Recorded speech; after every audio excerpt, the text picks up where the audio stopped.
Seattle to catch a Mariners game, but baseball is just the beginning. From retro pinball to fish market throws to underground secrets, this is your ultimate guide to a perfect day at T-Mobile Park.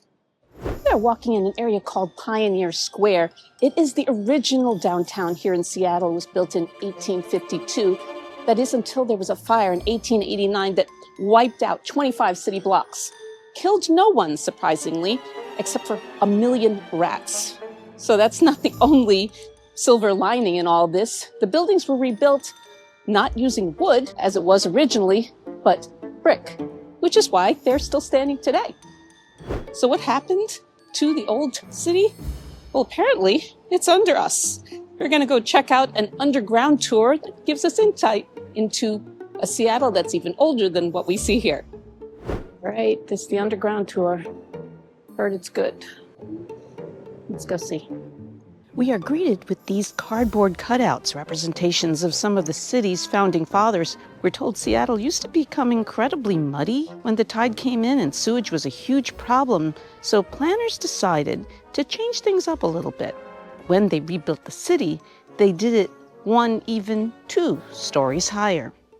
As we descend into that world beneath the city we see today, we are actually walking on streets and sidewalks not used for decades, passing old storefronts, signs, and rusted pipes that hint of an early infrastructure. We pass through 3 sections of the underground. We look up to see curved archways made of brick. Those were put in to hold up the streets above when they were building the new city. But check this out. These glass prisms made of manganese in the ceiling were installed to also allow people to still use the old streets. They've since turned purple over time. So when you're walking above ground, we keep an eye for the purple glass at our feet. That's the stark reminder of the hidden world below. There are all kinds of antiques that tell the story of what old Seattle was like.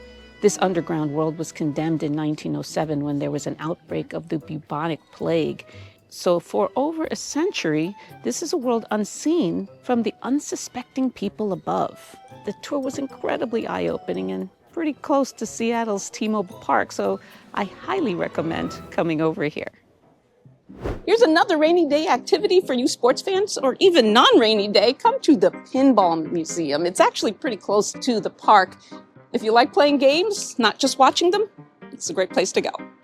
Word of warning, do not come within an hour of closing time because you'll be shut out. And it is mobbed in there. Wow. All right. I guess I'm going to have to try to come back tomorrow. This must be the place. We're going to the Museum of Pop Culture. If you want, you can hit the Space Needle. We're not doing it on this trip. Spectacular views. Let's do something different. And the monorail. Perfect timing. I feel like you're in a concert hall.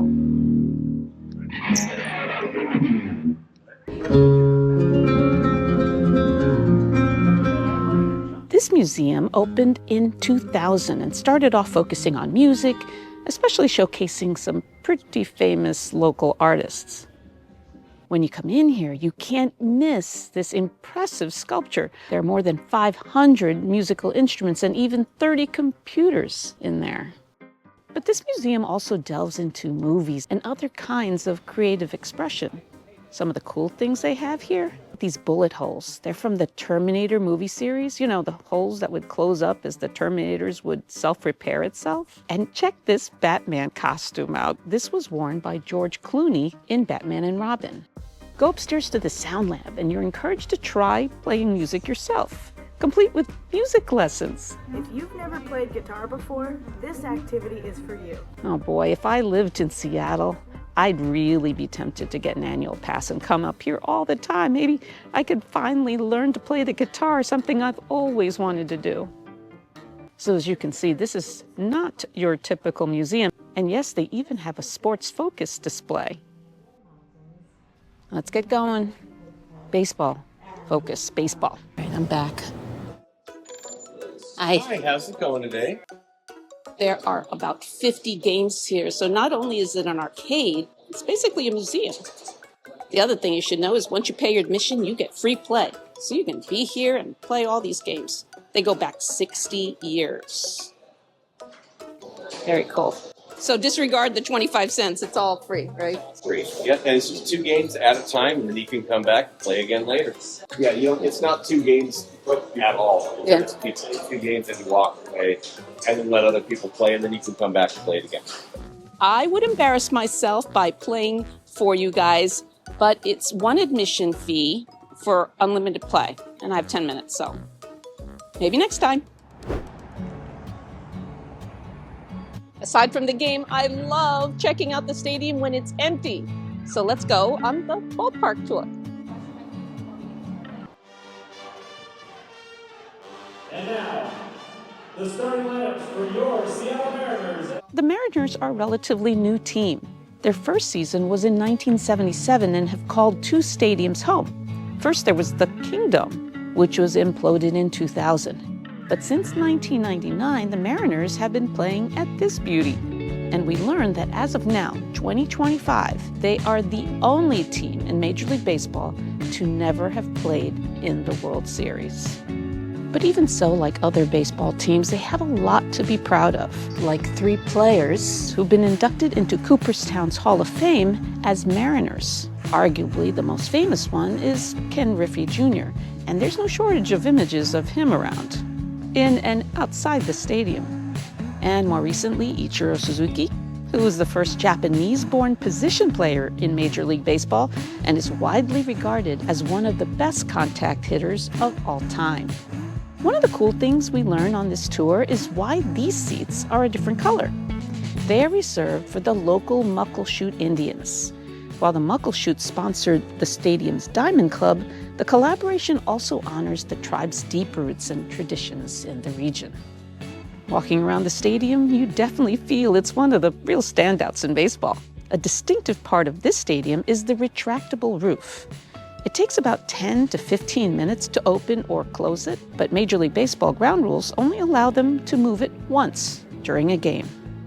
Oh gosh, I can't resist these interactive exhibits, like this one, where you can recreate an iconic catch by none other than Ken Griffey Jr. in 1995 when he scaled the wall to make a catch. He's a lefty, so I do this all backwards. What else is new? As a way to honor baseball fields of yesteryear, check out this rotunda, reminiscent of the one at Ebbets Field, where the Brooklyn Dodgers played until the mid-1950s.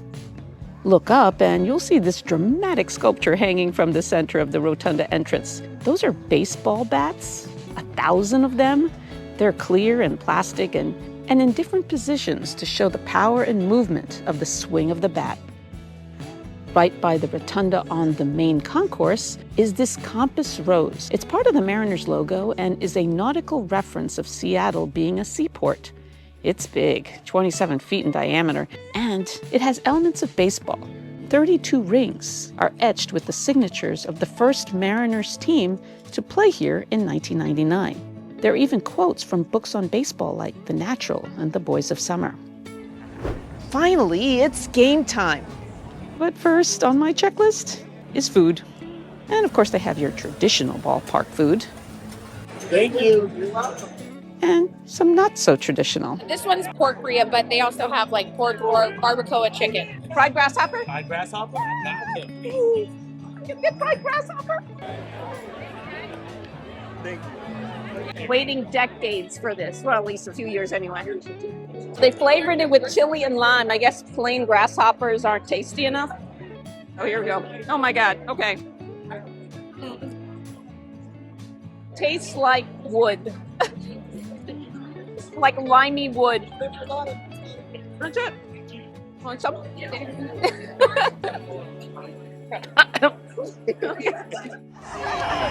They're in between inning entertainment. Of course, it's a salmon run. Go on the roof around sunset or a little bit past, and you won't be sorry. Look at this view. But before we leave, we're able to catch what's going on inside the stadium. It's a walk-off win. Hope I gave you some ideas on what you can do at your next Mariners game. Thanks for joining me on Mary Goes Round the World. Here's my tip of the week for you if you're headed to the game. First of all, there's not a bad seat in the house. Whether you're field level or all the way to the third level, seats are awesome. You can save some money and time if you get the ballpark food outside and even have seating, the camaraderie, and you can skip the concession lines inside the stadium. That's my tips of the week for you.